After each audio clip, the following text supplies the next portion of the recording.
Don't forget the doc. Several network participants recently called into Dr. Rick Wright's Old School Sundays radio show. Check this out. Hey, we got on the phone Mr. John Kellogg, great, incredible attorney in the world of music. He's been the attorney for the OJs and a lot of groups, man, and he is the assistant director of the Berklee School of Music. I like to call him the associate dean of the Berklee School of Music, Boston, Massachusetts, and he's written some incredible books about the music industry. And right now we're going to have Dr. Boyce Watkins, Mr. John Kellogg, better known as Dr. John Kellogg. He wears one of those doctoral robes, too, because he's an Esquire, Juris Doctorate lawyer. All right. George Kilpatrick on the scene. So, hey, John, talk to us, man. What's happening in the world of music? Hey, everybody. Great seeing that everybody's there, George and Dr. Watkins. Very glad to be on the same program with you. Hope everything's going well. Yeah. So look here, John, how can I get rich in the music world, man? Well, you know, we're not just going to talk about how to get rich. We're going to talk about some very important things about keeping the rights in the name to your act. Keeping the rights in the name to your act. Hello, Power 106.9 listeners. John Kellogg here with The Biz, a report on the business behind the music, because everybody knows somebody in the music business. You know, Levi Stubbs died. The lead singer of the Four Tops died last week, Dr. Wright. Yes. We're going to dedicate, in fact, the historical attitudinal hour here at Power 106.9 Old School Sunday today at 5 o'clock will be dedicated entirely to the Four Tops. We'll play all their music, and we'll give a chronology of the life and the history of Levi Stubbs. Go ahead, John. I'm so glad that you're doing that, because, you know, what a voice he had. He was one of the world's most profound lead singers of a vocal group. You know, his soaring vocals made hits of the Four Top standards, Baby, I Need Your Loving, Can't Help Myself, and my favorite, Ask the Lonely. You know, I remember Joe Levert telling me one time that he really learned to appreciate Levi's great vocal range after he had to sing Reach Out, I'll Be There for the movie Standing in the Shadows of Motown. You know, Levi's passing leaves only one surviving member of the original Four Tops, Abdul Duke Fakir. Abdul Fakir is the last person left to carry on the group's great music, and he's going to do that because I'm sure he probably owns the rights to the service mark in that name. And to protect the names of a group, you really have to file a service mark with the Patent and Trademark Office in Washington, D.C., and how important that is. You know, trademark protects people and prevents confusion as to who's providing the services or the products that you see. So you'd hate to see two competing groups out there, and you don't know which one contains the original member, Duke Fakir, of the Four Tops. So you could have two Four Tops groups. I've experienced that. Has anybody in the studio ever experienced that, where you went to see a group and it wasn't the original one? Oh, yeah, I've seen that a lot, man. In fact, I brought out some groups like that on stage, man. Yeah, I know you have. I've seen the Stylistics. Now you have the Stylistics, which has two members that sing background, and they have a new lead singer, and you also have Russell Tompkins and the new Stylistics. And unfortunately, many times, Russell Tompkins' group is identified as the Stylistics, which is very confusing when you try to go to see and recognize who is the provider of those services, which group of Stylistics are you going to see.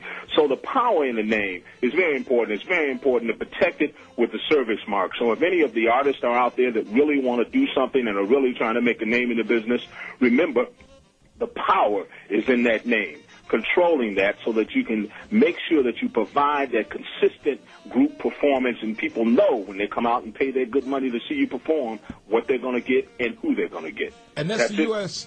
Hold it, boy. I know you're going to say that's the biz for this week, but man, I'm really excited here. Now that service mark patent is with the United States Office of Patents in Washington, D.C.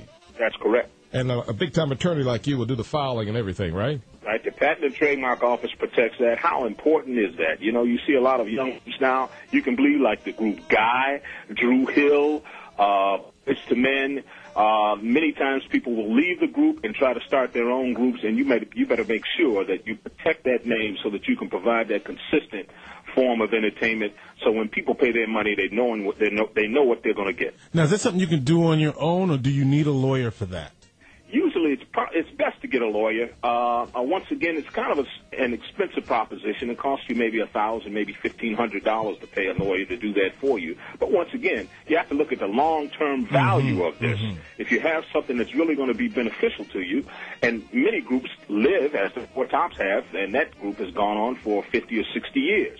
That's something that has ongoing value, so it's worth that amount that you have to pay to actually make sure that you're protecting that and that you own those rights. Hey, John. I'm a poor brother, man. I ain't got no money, man. Look, man, I got a record I wrote, man. I got a trademark thing here, man. I know it's my thing, man. Look, I ain't got no cash, man. Can I call you up, man? You kind of work the deal for me. Then when I get rich, I'll look after you, man. Call me and we'll do it. Okay, that's what we want to know. So you folk out there might be rich. Just call Dr. Rick Wright, Dr. Boris Watkins here. Well, George Kilpatrick. We can contact with John Kellogg in Boston, Massachusetts. Yeah, John, I was going to say it was just some powerful information right there, because so many groups start up in their garage. They start up and they think they got a group. Then they go on and someone else has that name and they can't use it. So, John, I think you just helped a whole lot of people today. Well, I hope so, man. Well, we got, hey, John, give me that close deal we do with this show every 3:30. You know, every time the music gets played, somebody gets paid. And if you're an artist, songwriter, or a producer, you need to get paid, not played. Okay. Dr. Watkins, I know you can agree with that. Oh, man, you have no idea how many rappers and singers and performers I know who bling out of control on the video, but ain't got a nickel in their bank account. My cousin was T-Boz in the group TLC. Ah, yeah. And she explains consistently how they had the #1 album in the country and went bankrupt that year. Yeah, I saw that on VH1. Yes, so, if you don't know business, always remember that old saying that a fool and his money will always part ways. Smart people always find a way to take money from uneducated people. So no matter what you do, rapper, actor, athlete, whatever, get educated, because that's how you really protect yourself. That's right. Every time the music gets played, you better get paid. Hey, John, thank you so much for being our in-resident music expert, calling in from Boston, Massachusetts, here at Old School Sunday and Power 106.9 every Sunday around 3:30. So all you musicians out there, hey, this is the real deal. Hey, John, go out and get some legal seafood, man. All right, Doc. That sounds good to me. Doc Wright, boys, George, good talking with you. Peace. Take care, John. Okay, John Kellogg, checking in from the Berklee School of Music. He's the Associate Dean, graduate of Syracuse University, law degree from Case Western Reserve out in Cleveland, Ohio. J.D., and of course, Boyce, he was the attorney for the OJs and Gerald Levert. Yeah. And he also used to be with the group Cameo. So another big Syracuse story. Word up. Word up. Hey, Dr. Boyce, I'm not going to let you go, man. I know you've been working with George Kilpatrick, but I want you to stick around with me a little bit so we can talk about life. Absolutely, and brother. the world of finance. Let's do it. And do like Reverend Ike would say, baby, I don't want to hear no jingle in the collection plate. I want to hear that silent money, that silent green. To the Syracuse University Network. Oh, love you, baby. We are getting there. Technologically sophisticated in 2008 from Dr. Rick Wright, Power 106.9 Radio here in Syracuse for the whole world. Loving you, baby. Love you. Yeah. All right. The network reminds you that you too may call in to Dr. Rick Wright on Sundays between 1 p.m. and 7 p.m. Eastern Standard Time. Check in with the doc at area code 315-428-1069. Don't forget the doc.